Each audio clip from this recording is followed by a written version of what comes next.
you, sir. Hey, they said nice to meet you. How are you doing, brother?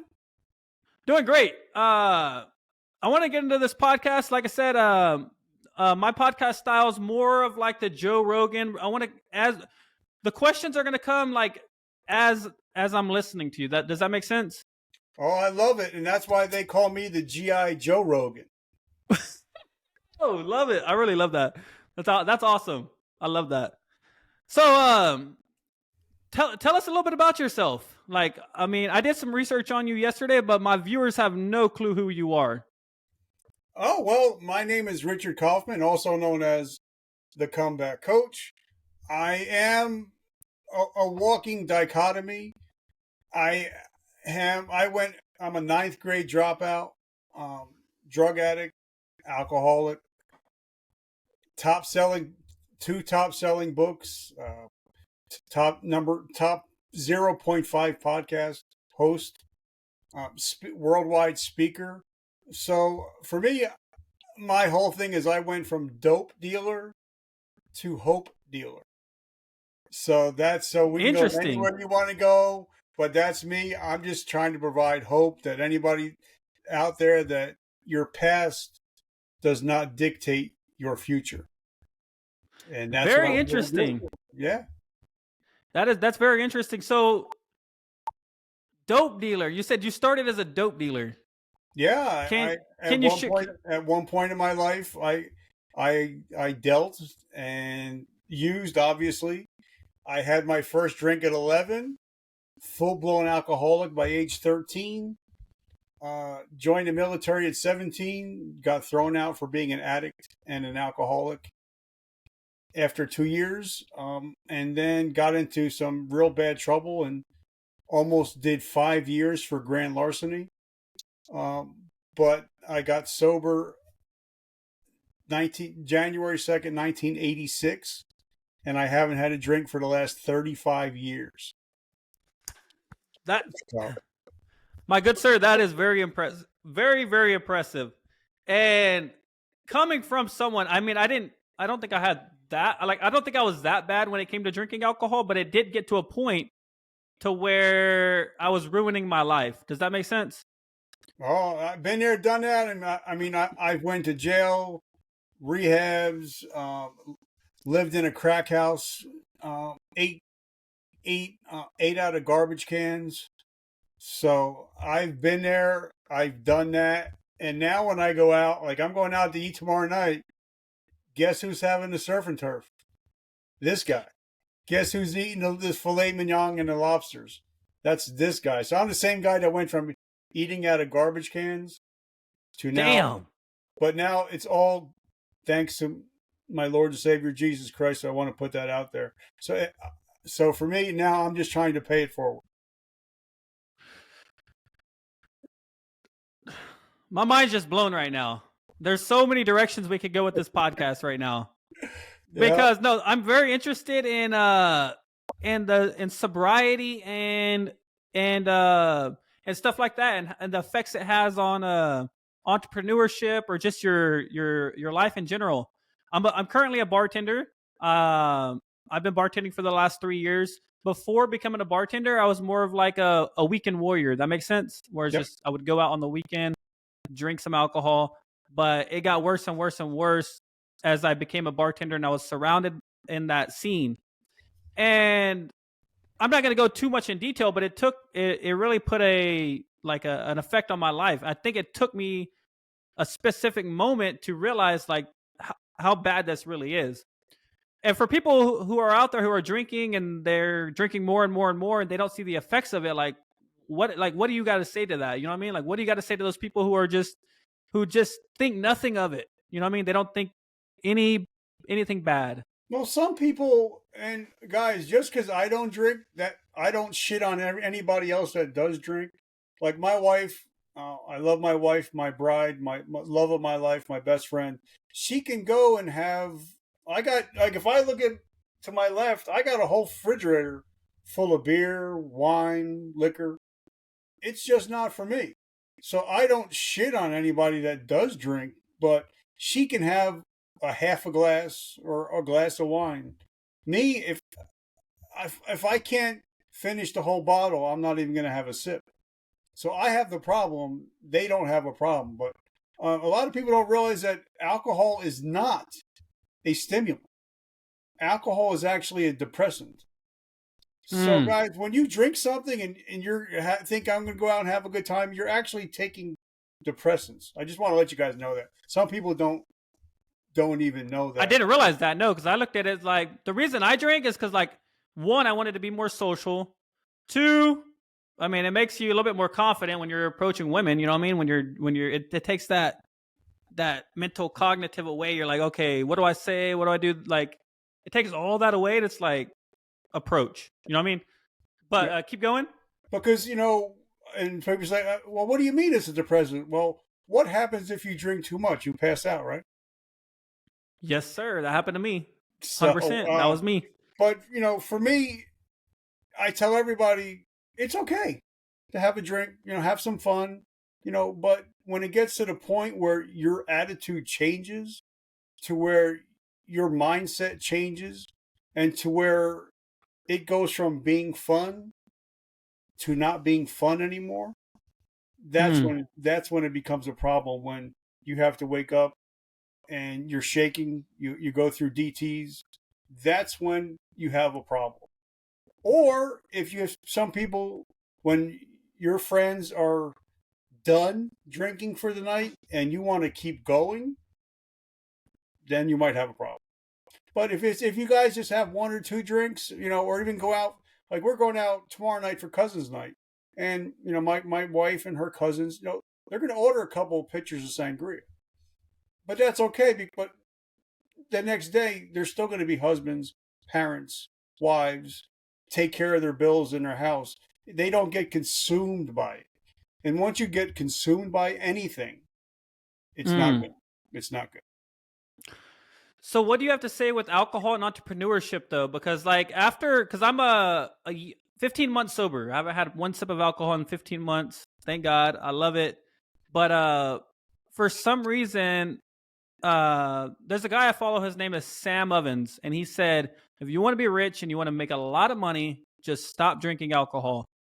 And I started taking little bits of his advice, and I would stop drinking for like 30 days, 45 days, and I would find myself going back and drinking again. And then I would do 75 days, and then I would go back to drinking, because when you break a little, you break a lot. You know what I mean? If you're like, I'm just going to have that one drink, I earned it, I deserved it, let's do this, I'm going to drink this. The question is, out of all that, is there a balance between drinking and entrepreneurship? Because learning from guys like Sam Ovens, they basically say that there's like you said it earlier, that shit's bad for you. So do you see a balance? Well, I'm a ninth grade dropout, but I've read over 6,000 books. I have 18 books going right now and 2 audiobooks. And I just finished the new book by Patrick Bet-David. Which one? Choose Your Enemies Wisely. Okay. And something he talks about is when he goes to conferences, he'll have one glass of something to drink, and he'll nurse it for the whole night. He says, because if I drink, I'll sip on it, but if my mind's not clear, I can't hear what other people are talking about. I can't focus on everybody else in the room. I can't focus on meeting the people I need to meet, networking on the people that I need to meet.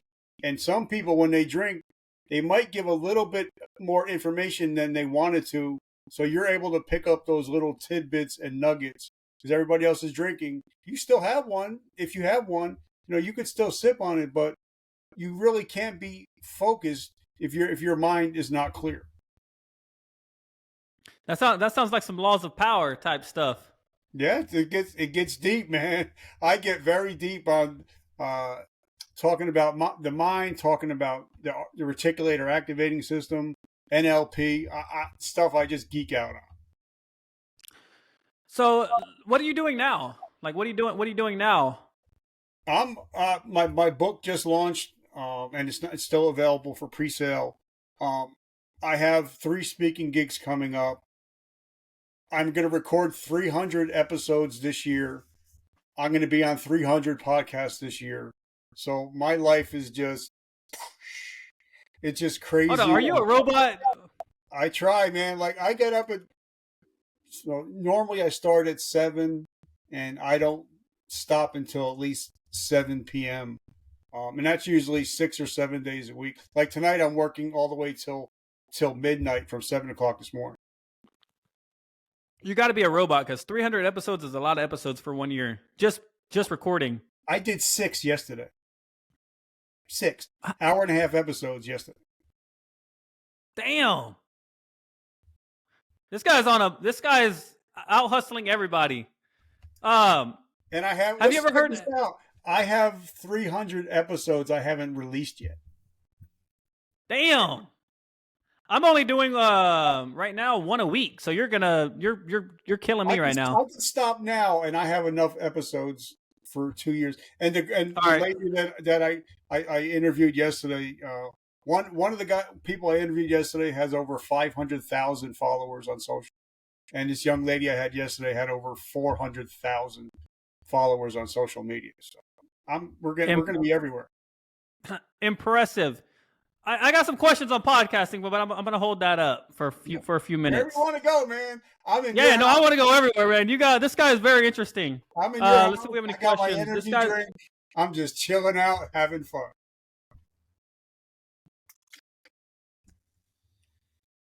All right. So I do got a question. All right. Would you consider yourself a millionaire?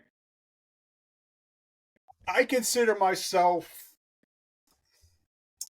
put it this way, I don't worry about my net worth. I don't care about my net worth. I really don't. Okay. I have everything. Like even Cat Williams said in his interview with Club Shay Shay, I have everything I need.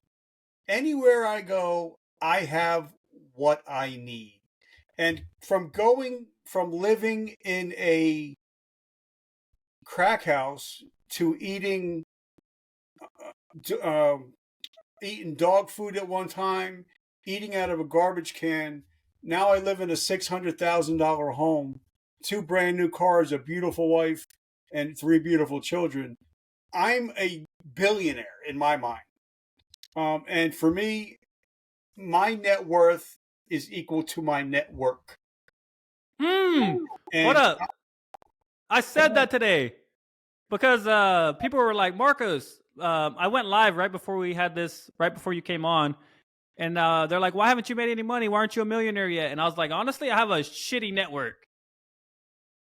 Well, like I know that if I go into my phone right now, I can call up David Meltzer, which they wrote the movie Jerry Maguire about. Heard of him. He's got a $20 billion company. I can say, Dave, hey, bro, I got a question. I can call my friend. He's on the show on the Food Network, Tournament of Champions, Iron Chef Simon Majumdar. I can say, hey, Simon, I got a question. So my Rolodex is full of millionaires and billionaires. So for me, my network is my net worth. And actually today, as we're scrolling, I'm looking at Lambos. I'm looking at Ferraris. I'm looking at the summer house I want to get. I'm looking at the boat I'm going to have. But for me, numbers don't mean anything because let's check this out. We all come to this earth on a steel gurney. We're all going out on a steel gurney. So it doesn't matter what you have as long as you're enjoying life and you're having fun. Because I know some billionaires, friends of mine, that are the most miserable people in the world. So a billionaire. Billionaire. Or billion. We're talking B's and billions. With the big B, not the small b, with the big B. And they're miserable because, and I tell everybody, what good is it to have the boat, the house, the sports cars, but you're eating at the dinner table alone? That's powerful. So that's powerful. And, like when I had lunch with Mr. Gary Vaynerchuk, he told me, he said, Rich, your legacy is more valuable than your currency. So, yeah, in my life, in my thought process, I'm a billionaire. May not be on paper, but I'm living an amazing life. And I'm a Christian, so I'm going to put this out here. I believe that if my Father owns it all, guess who gets to own it all too? Me. He just I lets love me the borrow. mindset. He just lets me borrow it. So if he lets me borrow the Kia Stinger, he's going to let me borrow the Lambo. As long as I know it's not mine, it's his, and he's letting me borrow it. Instead of, I can live in my house now. So if he's letting me borrow the house I live in now, he'll let me borrow the beach house. I like the method you're saying, borrowing, because like what I'm about to say might be a little bit controversial. I don't know if you like the guy or not. Andrew Tate. Yep, and actually, I love Andrew. I was just checking out because my podcast ranked 3 places above Andrew Tate today.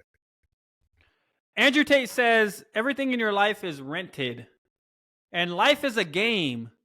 Do you believe life is a game? And if so, like what? Like when you were at the lowest, you would say you were at level 0 in the game, right? No, I was at one point. I was like negative. I was Negative in the game. I was in the negatives because when you're living in out of the grid, when you're living in your own car, when you're eating dog food, when you're eating out of a garbage can, that's when you're even lower than the average person.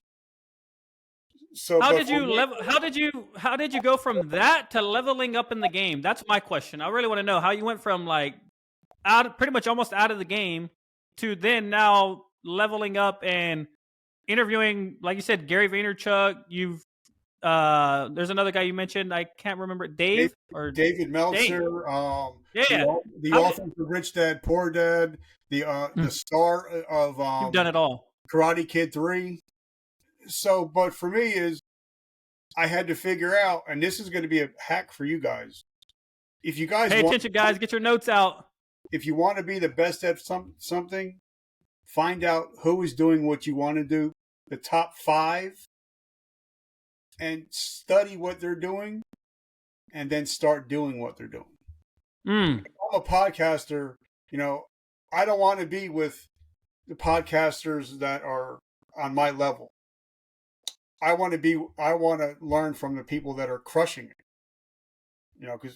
But that's not being cocky or arrogant. That just means when I'm speaking at a Richard Branson event coming up, I want to be the dumbest guy in the room because I know what I know already. I don't know what Richard Branson knows. So God gives you 2 ears and 1 mouth for a reason, to listen twice as much as you speak, because you can't learn anything when you're talking. So for me, that's the way I leveled up, is I found out what the masters are. Like my mentors are, the first is John Lee Dumas. And he has the #1 entrepreneur podcast in the world. He's making $250,000 a month. God damn. And just wait. Just with podcasting and writing books, affiliate marketing. And he's the one that actually wrote the foreword and the back to my new book. But I wanted to find out what he's doing. I watch everything that Ed Milet does, everything that Gary Vaynerchuk does, Patrick Bet-David, and Jocko Willink. Those are my 5. So I'm going to find out what they do, what's working for them, and then I'm going to incorporate it into my game. So I need my 5. I need that 5 list. The top 5, yep. 5. Mine would be my top 5: Aiden Ross, Andrew Tate. Does Andrew Tate count? Yeah, he's up there. Aiden Ross, Andrew Tate. Who else? Aiden Ross, Andrew Tate. I only have 2 for now. I need to step my game up. But and start studying. No, that's powerful. I love that. I really love that. Alex and Layla Hormozi. Alex, I love him. Find out what they're doing, and then it's not, now guys, don't bite, don't steal. Just take what they're doing and try to find a way to incorporate it into what you're doing and make it yours. I can't be Gary Vaynerchuk. I can't be Alex Hormozi. I can be Richard, but I can take what's working for them and incorporate it into my business. What part of podcasting made you the most money? Because right now I'm focusing on YouTube, and I have not put a single episode on Spotify. Are you in the podcast game for like money on views, or are you in it for the connection so you can sell a product? Well, what happened? Me and Gary sat down, and we formulated a plan, a 5-year plan, that I'm going to do podcasting for free for 5 years. And make no money. I'm made no money, and I'm playing. I played the long game, like he said. I played the long game, but now when I go to a sponsor and I'm like, okay, here's the list of the 10 top people I've had on my show, and they're like, what? And then when I tell them, I've had over 2 million downloads. I want wait, where? What do you mean where? Where the downloads? On my podcast. No, but what app or like what software? I'm not seeing that, and that's something, I'm on 35 different platforms. But iTunes, Spotify, because what I teach my students is I teach you how to put your RSS feed onto 25 different listening platforms. So you're going to be heard everywhere. So, so when I go to a sponsor and be like, all right, I want $5,000 a month. And they're going to be, well, why would we give you $5,000 a month? Because, well, if you sponsor an episode, you're getting 100,000 listeners a month. That's just an audio. We're not talking TikTok. We're not talking. So the average person that's going to sponsor my show is going to get 200,000 impressions a month. But it took me 5 years to get that plan in motion to where I'm actually going to have a quantitative number to put out to people. And I think that's where people fail at podcasting, is because they're not playing the long game. And for me, can I tell you where I'm going to fail? Like where I would fail? Okay. I would fail because I have shiny object syndrome. I don't know if you've ever heard of it. Basically, yeah. How old are you? Me, 34. Okay, I'm 55. And I started at 50 podcasting. So you have a long way to go. And as long as you stay... Well, my thing is, I'm keeping it real on the show. You know what I mean? I'm going to keep it real. My thing is,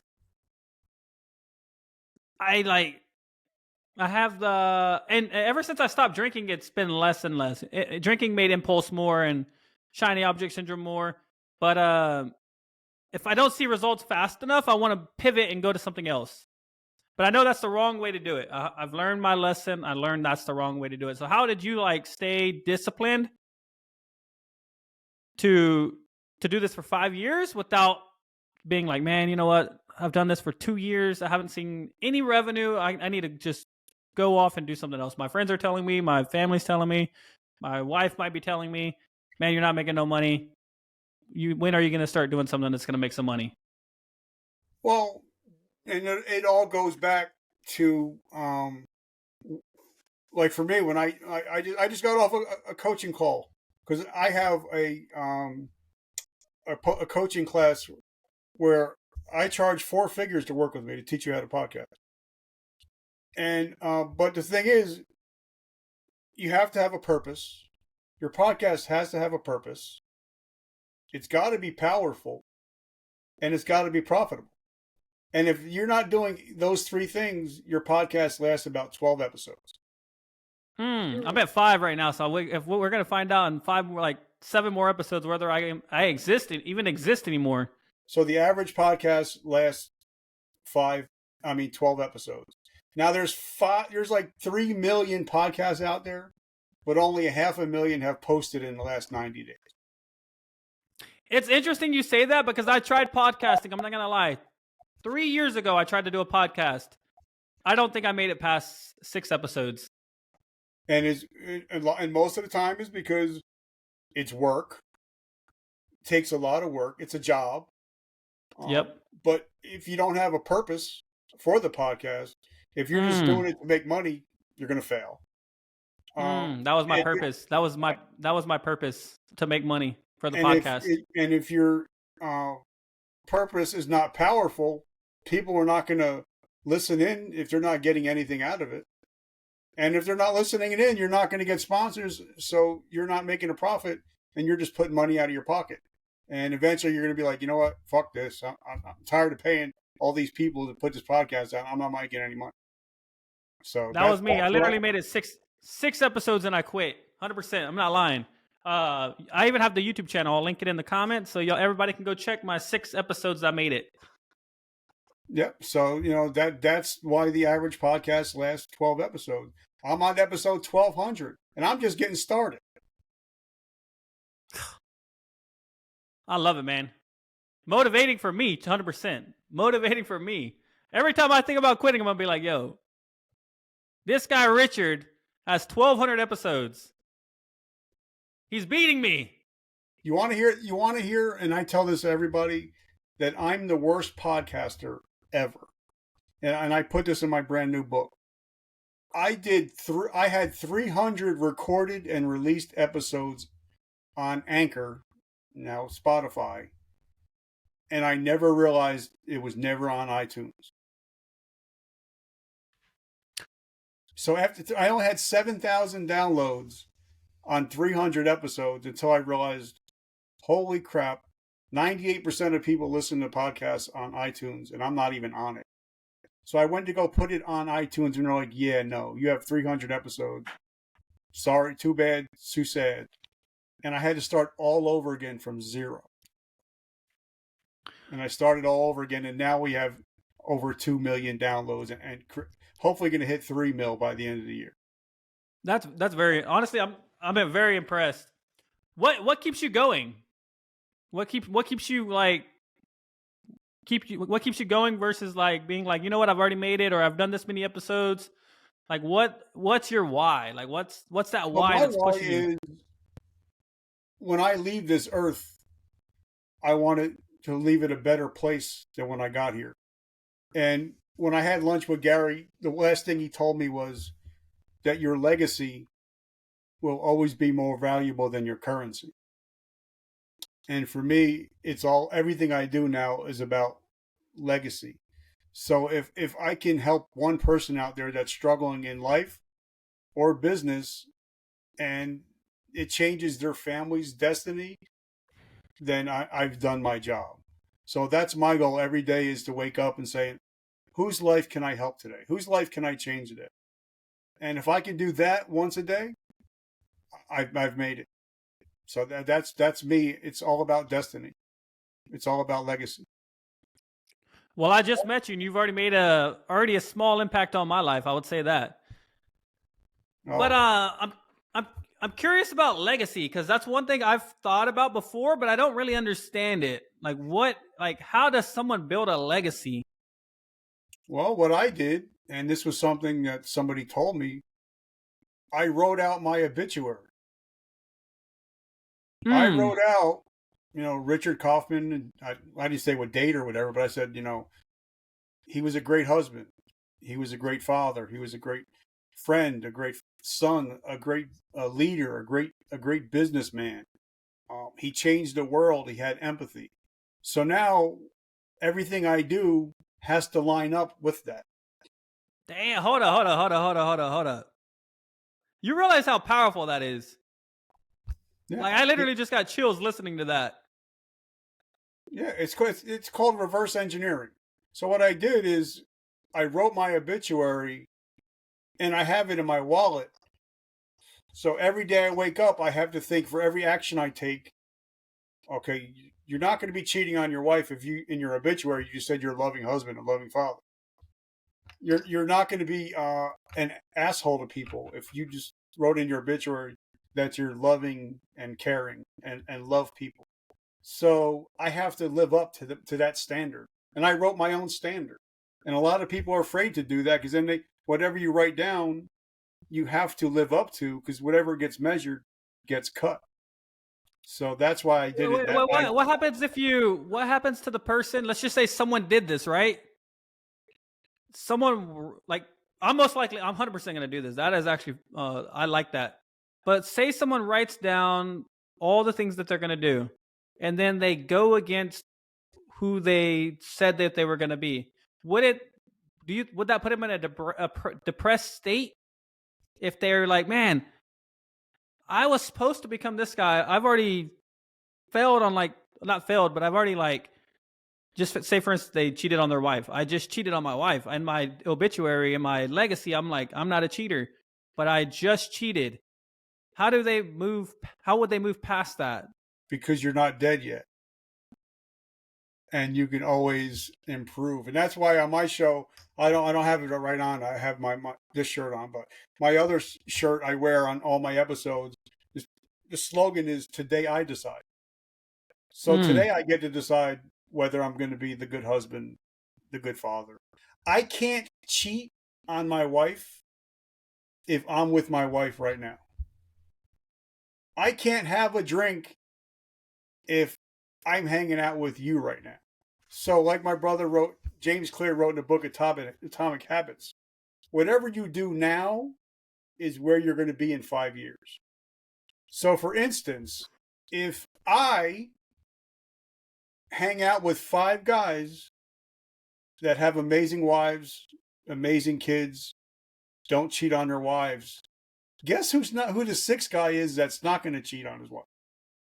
But now, if I hang out with 5 guys that are going out to the bars, partying, drinking, cheating on their wives, going through divorce, guess who's going to be number 6? So it's all who you hang out with, and the decisions that you make right at this moment that's going to decide your future in 5 years. I'm loving this episode already. How do I got so many questions. I got like 500 questions in my brain, so I'm trying to narrow it down to one and stay focused.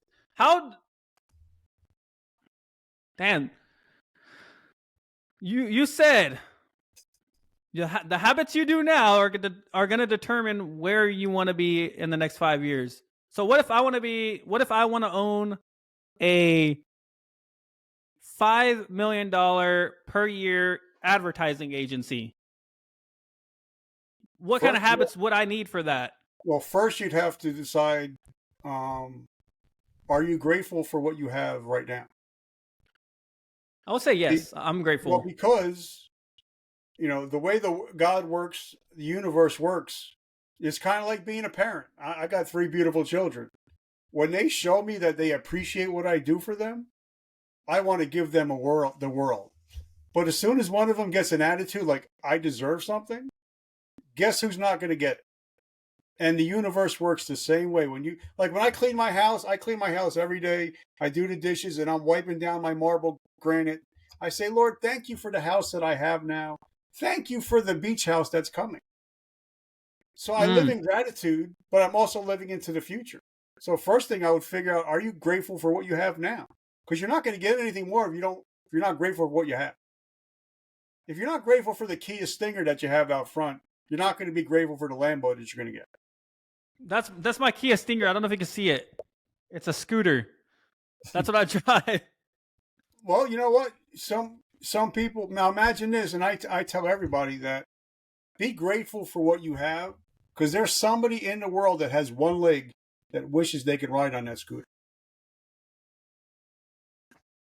So my point is just be grateful for what you have. And then what I would do is I would find out 5 people that have $5 million agencies. Find out what they're doing. Well, I know one guy for sure. I know one guy. I'm connected with him, and I actually have a call with him tomorrow, which is why I'm like, I don't know if you've probably done this. You booked a call with someone. You're like, I know I need to learn this, or I know that these are like, if I could just get him on the phone, he could probably answer all my questions, and I'm gonna make it. And that's why I have the podcast. That's why if I don't know about something, I'm going to look for the world's leader on that subject, and I'm going to invite him to come on the show so I can learn about it. But the first thing I would do is, if I know somebody that has a $5 million agency, I'd book a call, and then I'd say, hey, before we even got on, how can I support you? What can I do for you? How can I serve you and your audience?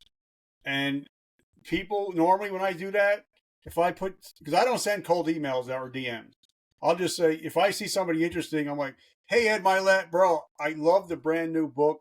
I love it. It's changed my life. I would love to have you come on so I can promote your book. When can we set up a time to talk? So I'm adding value before I ask for anything. And then when I have that $5 million guy on my show, that's the first question I'd ask. How can I support you? What can I do for you? Well, And I then, paid. He's not coming on my show, but I paid $5,000 to speak with him tomorrow. And the thing that's been in my brain is like, how can I ask the most valuable questions to him? Because I have him for 30 minutes, and like, how can I ask the most valuable questions so that one, I get my $5,000 worth, and two, it's just not some basic question that I could have learned through the internet. well, but and like I said, I've interviewed millionaires, billionaires, and I was actually playing poker with a billionaire. He is the owner of the largest timeshare company in Florida, and we were playing poker one night, and I'm like, so how'd you do it? And he looked at me. He said, you see all these people around me, all my employees, they're always asking me, for a raise, vacations. They're asking me for money. The one question they ever ask me is how I do it. How'd I do it? So if I'm paying somebody $5,000 and I got 30 minutes, the first question I'm going to ask is how'd you do it? And give me 3 actionable steps to start today. I will ask that. That will be the first question I ask tomorrow, 100%. Because you figure $5,000, that's a lot of money. And if you're not getting actionable tips that you can actually use, and I'm going to ask him, hey, I'm paying you $5,000. What's my ROI? What's my return on investment for speaking with you for 30 minutes? Am I just going to be out $5,000? I hope not. That took a while. It took me about 5 months to get. Yeah, so you got to think about what I want to get the most. I don't want the fluff questions, the fluff answers. How'd you do it? Give me the steps to do it. Got it. Yeah, because that's one. I do got another question. One thing I said in all my guests in my podcast is got it. That's like every time someone says something, I'm like, okay, got it. Like my words after they speak are like repeatable. How do you stop repeating yourself? What I do is I still listen to episodes from when I first started, and I hear a lot of ums. I hear a lot of different words, different phrases. But what I started doing is now, for me, I don't want, even David Meltzer said, Rich is not the most interesting host, but he's the most interested host. So he's more interested in what I'm saying than what he's saying. So for me, what I do now is I study the great interviewers, and Patrick Bet-David, he's a very good interviewer, and he's also a veteran. So I love Patrick Bet-David. But so you have to figure out what style am I going to use? What words are like? There's certain words that I use. They're action words. I use a word like amazing a lot. I use words that have action, that are exciting, instead of saying Got it. That's my word. And then sometimes when I'm on my show, I hardly say anything. Like yesterday I was with Kelly Chase, and she was on the show Love Is Blind with 30 million viewers, and I barely said a word because it's not my story. It's her story. So for me, I want to be the best interviewer, and if they're going to call me the G.I. Joe Rogan and the male Oprah, I got a right to ask the right questions and then just shut the hell up. Got it? Got it. Got it. All right, we have a question on YouTube. I would like to ask one question. What was the assessment? Okay. The question is, what was the What, most what, happiest? what is the person's name? I want to give them a shout out. Oh, his name on YouTube is Good Vibes. Good vibes. How are you? Thank you for Good showing Vibes. up. Honestly, welcome to the chat, everybody. We have a few people on the show. Good Vibes, Gordy Gamer, guy named Tortilla Chips. He's on Oh, here, Chip. I like and Chip now.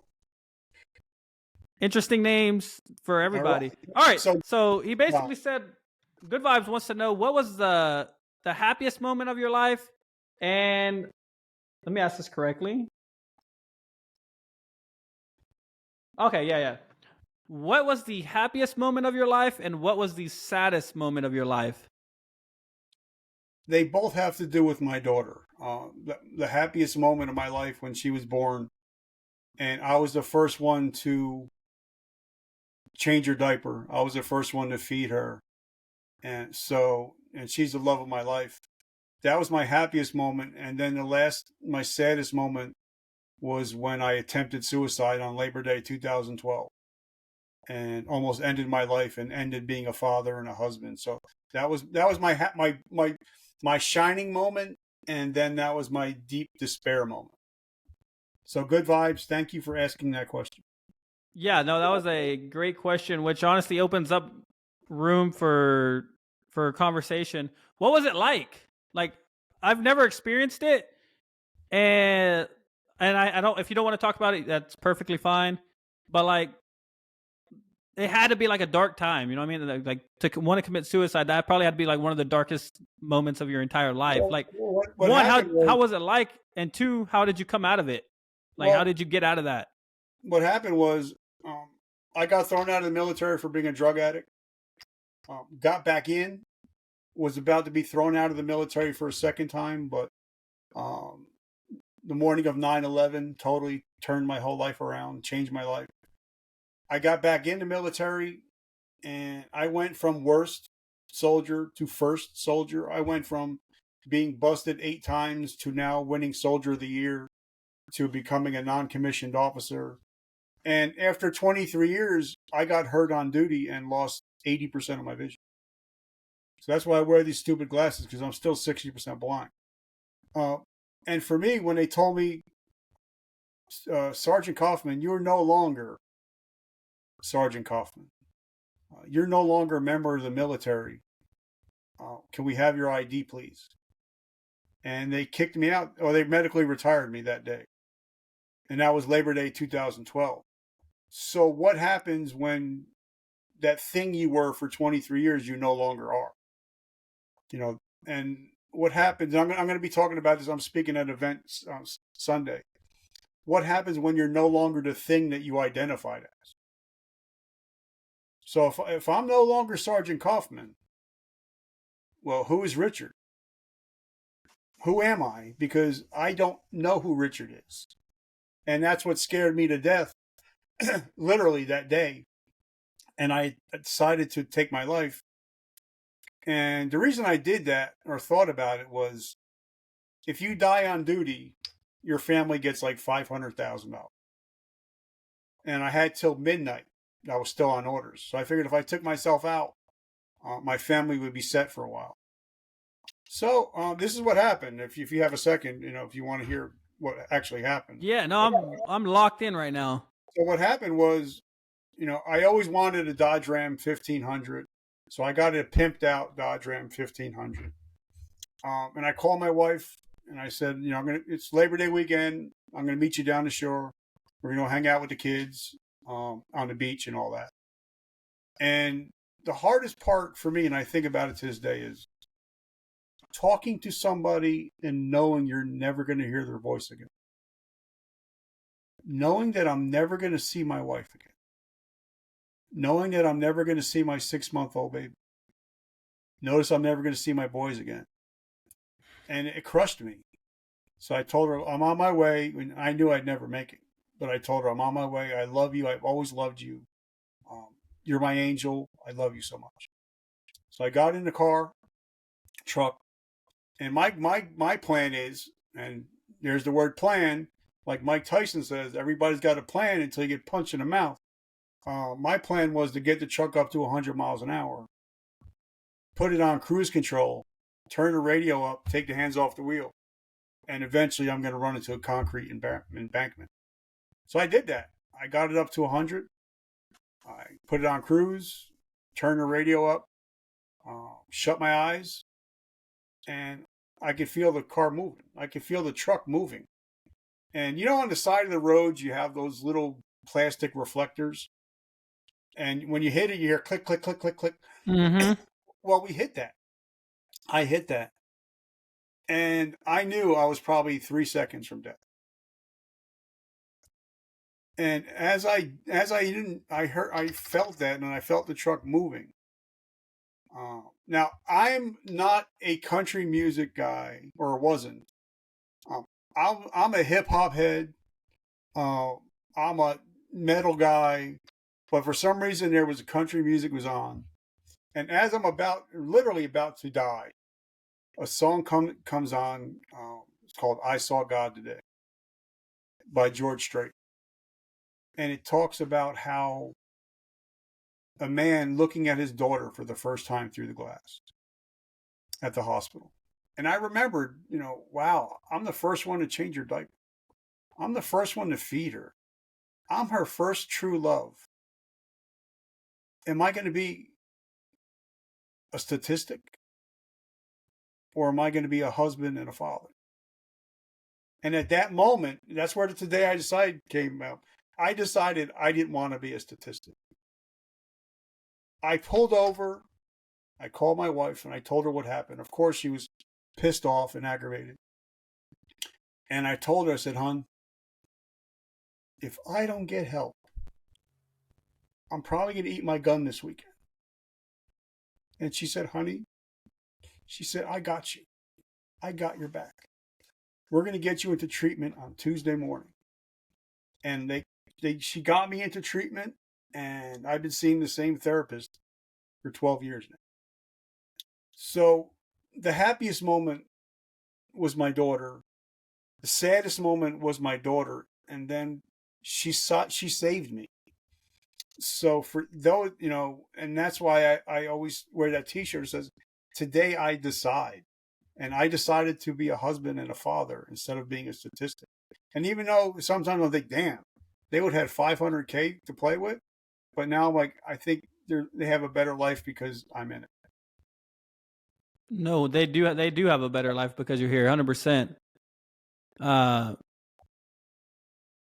First off, I'm glad you're still here, 100%. You have like I said, you have a powerful story. I think that story alone, a lot of people need to hear. Because there are people out there who like, suicide is a real thing.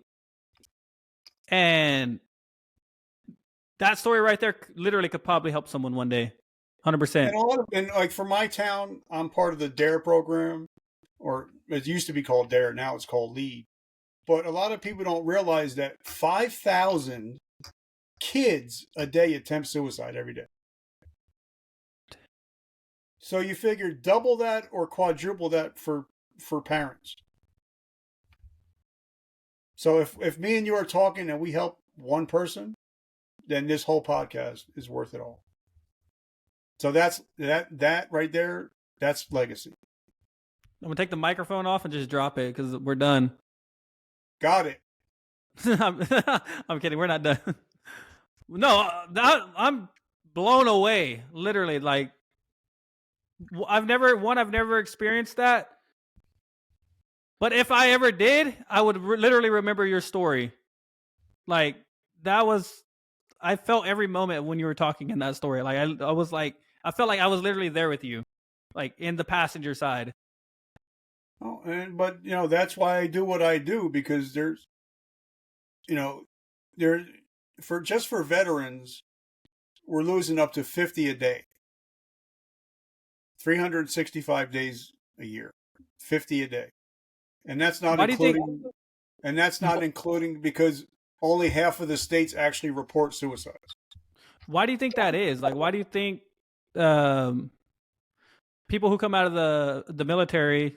I mean, they might not have the same story as you. So, like, why do you think the numbers are so high? Well, and this is not just for military. this can be for your average listener. This could be for good vibes out there. A lot of people, and this is something that I teach, and it's called the 3 pillars of forgiveness. Now, I didn't learn this, make it up myself. I've learned it from the rooms of AA and NA. The first thing is hurt people hurt people. Okay. Somebody may have hurt you, and somebody is a demon in your mind, but you are the demon in somebody else's mind. So, so first thing I do is when I coach somebody, I'm like, first thing I want you to do is I want you to write out all the people that have hurt you. And I want you to forgive them. Not forget, but I want you to forgive them. And then they're going to be like, well, why should I forgive them? I say, because the next step is you're going to go to everybody that you've hurt and you're going to ask for forgiveness. I've never done that. Honestly, I've always wanted people that I'm not perfect, so I'm sure there's some people in my life that I have hurt. And I've never even thought about going to them and asking for an apology. Well, like I said, what I did is I went and I didn't ask people for their apologies. I just said, okay, my dad hurt me, my aunt hurt me. Even if somebody's not alive, you can still forgive them.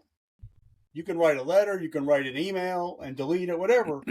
But once you forgive somebody, it's taking the burden off your back. You don't have to you don't have to live with that anymore. But like you said, you're 30-something years old. I'm sure you have an ex-boyfriend girlfriend that was in your life. And if you broke up, well, guess who's the demon? You.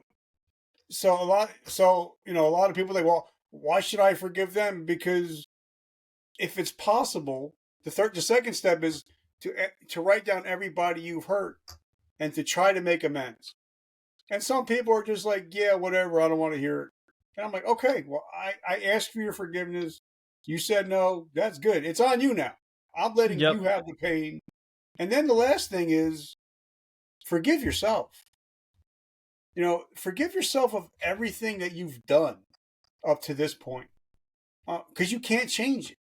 Now, as we were talking earlier, this might get a little woo-woo, but let's do an experiment real quick. I want you to reach out physically and touch yesterday. What's up? Oh, I want you to reach out physically right now and touch yesterday. Let me think what yesterday was. Hold on. What I do yesterday? Boom, boom, boom. Oh, okay. I was there. All right. Can you go and touch it physically at this moment? What you did yesterday? I'm touching my shoulder right now. I was in the hotel room yesterday. No, my point is, yesterday is gone. You cannot physically go back to yesterday. Tomorrow, can you touch tomorrow? No. Tomorrow, yesterday doesn't exist. Tomorrow doesn't exist. The only thing that matters right this moment is what you can touch at this moment. So if something happened in the past, you have to forgive yourself of it. And you have to move on and say, okay, even if you cheated on your old lady yesterday, you can say, listen, I don't cheat on my wife. I'm not going to cheat on my wife. So whatever happened. I can't change it. I just know in this moment, I don't have to cheat on my wife. Like I tell everybody, I told somebody yesterday on Reddit, I'm like, I can drink any day I want, just not today. I can cheat on my wife any day I want, just not today. And when you live your life moment by moment, and you do the right thing over time, you can't lose. So focus on today. Don't focus on yesterday. Yesterday's gone. You can't touch it. You can't eat yesterday's food already. You already ate it. You can't eat the food for tomorrow because it's not even prepared yet. So focus on what you're doing at this moment and for the rest of your day, and you'll be fine. You have so much wisdom. I love it. because I I'm freaking old. love it. I'm an I OG. love it. I'm like, I'm an OG. I'm an old guy. how have I never heard of any of this stuff until today? Well, That's what I'm thinking in my head right now. but it's stuff that I've been taught by Tony Robbins, Ed Milet, Gary Vaynerchuk, Tim Ferriss, Tim Grover that coached Michael and he coached Kobe. You know, all these people. This is stuff that they teach, and if you don't spend your time studying, you're spending your time watching Netflix. Well, you're gonna have a Netflix mind. I'm out of here with that one. I do want to talk about your book. You mentioned earlier you had a book. Can you tell us about that? Well, actually, I have two books, and I'm gonna give it to you and your listeners. If they want my first book, it's called A Hero's Journey from Darkness to Light. It's a 2-time bestseller. It's my story. At the end of every chapter, it tells you what not to do. And then the last 2 chapters are what does addiction look like, and what does depression look like. It's not what you think it looks like. If anybody wants the book, send me your email address. You get it for free. It'll go right into your email. So if you want that book, it's free. Like I said, it's normally $22, but you get it for free if you're a listener of this show. And I'm going to send you a copy. But my new book, it's called the Podcast Blueprint. Okay. Mastering Purpose, Power, and Profit. I actually take the person from thought process of starting a podcast to monetizing a podcast in 8 weeks. And it teaches you everything that I've learned. It teaches you how to start a podcast, how to find your perfect avatar, how to find your niche, where platforms to put it on, where not to put it on, how to promote it on all the social media channels, how to get sponsors to start paying you before your episode the first episode even goes out. And then I teach you how to get high quality guests. I teach you how to get on other people's podcasts, because the fastest way to grow your show is to be on other people's shows. That's why I'm going to be on over 300 podcasts this year. So that I need to get your book. I need to get that book because I already have multiple questions just from you even mentioning what is in the book. The one question was the one thing, it's not even a question. I tried to get a high profile guest on my show last week, and it was going to cost me $5,000. Okay. Now, listen, check this out. Now, John Lee Dumas from Entrepreneurs on Fire. Guys, if you don't know the podcast, check out Entrepreneurs on Fire. He charges between $6,000 and $20,000 for a guest to come on his show. I've had him on my show. I also have. How much you pay him? Nada. Paid him $0. But what I did do is, because I always lead with value. So what I did is, and I don't have it here. I still use his workbooks. He has a 90-day workbook, and I've been using it every 90 days for the last 5 years. So what I did is I bought all his books, and I think it cost me maybe $100. I bought all his books, studied everything, and then I wrote a post on Facebook. I wrote what I learned. I wrote the buying link, and then I boosted that post for $1 a day. All of a sudden, he's getting all these people buying his books, and I didn't ask him for a single thing. And I tagged him in it. So he starts seeing all the people that are interacting with the books. And then I reached out to him a month later. I'm like, John, your book has helped me so much. I appreciate everything you're doing. Would you mind coming on my show so we can help get your books out to more people? He booked for the next week. I've done the same thing with Steve Sims. I've done the same thing with Steve Sims, David Meltzer, the authors of Rich Dad, Poor Dad, Lee Steinberg, the #1 sports agent in the world. This is the way I do it. This is the way I game the system. So okay, Yeah, I spent I have a $100. question. Yeah. I have a question. All right. I'm still working on my avatar. I'm still trying to figure out exactly who that person is, but I got a general idea of who it is, like a general concept of who my avatar is. I haven't wrote it on, like, I need to draw it on a piece of paper and figure out, like, write every detail.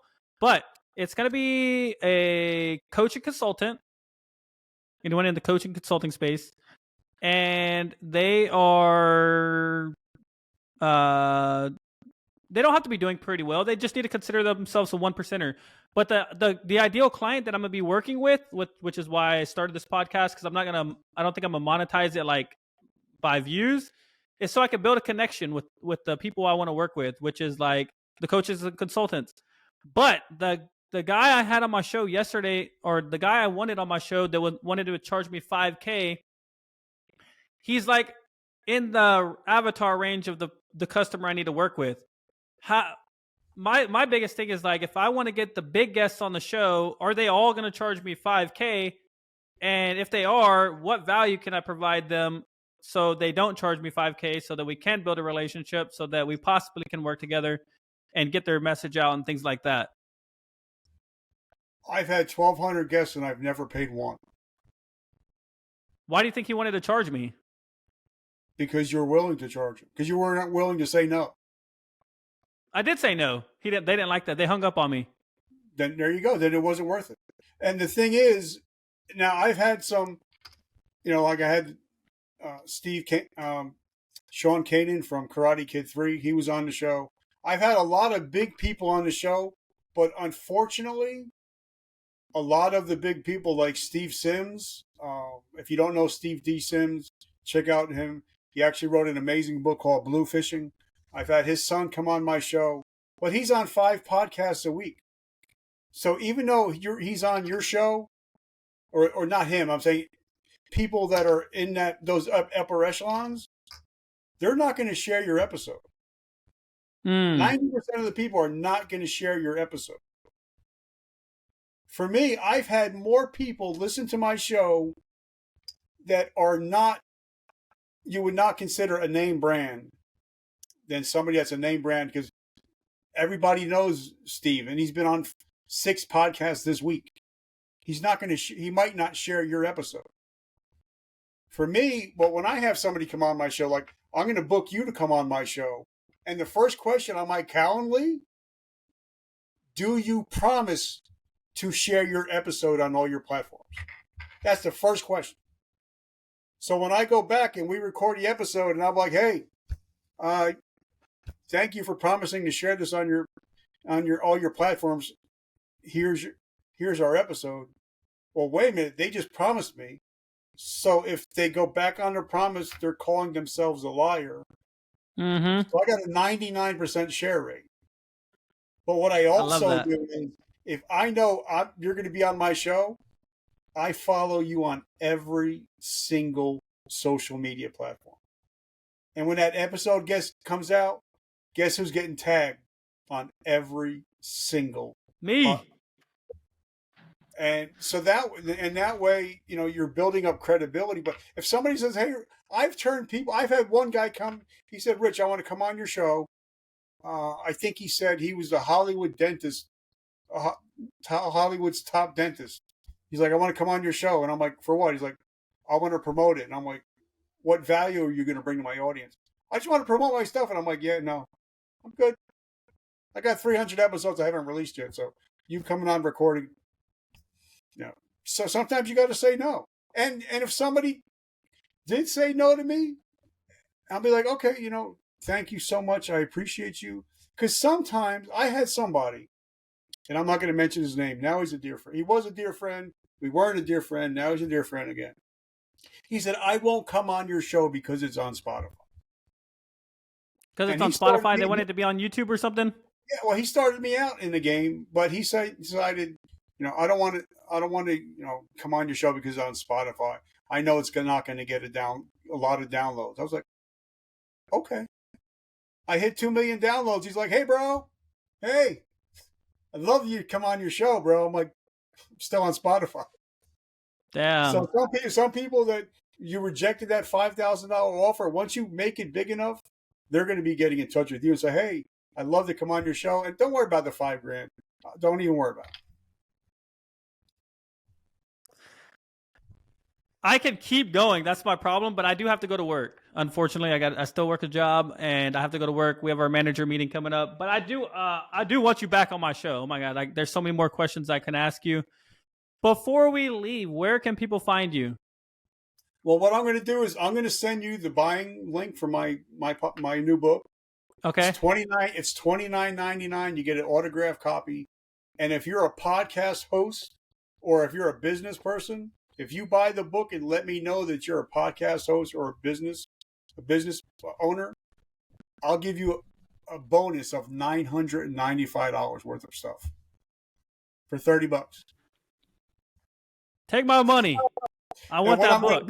If you're a podcast host or a business owner, I'm going to have you come on the show. I'm going to promote your business to over 2 million people for $30. And then if you want to get coached by me, I have my coaching, which actually I've spent over $60,000 and 10,000 hours to learn how to be a great podcaster. I condense it down to 8 weeks from thought to profit in 8 weeks for $999. That's a steal. That's a steal. So if somebody wants to get in touch with me, something we dominate on, we have the first 8 pages of Google. So if you go to Vertical Momentum Podcast, you'll see every episode. I'm on 35 platforms, and it's always me. If you DM me, it's me. I don't have a virtual assistant. It's always me. So if you have any questions, you want to get together, you want to book, just direct message me, and you got it.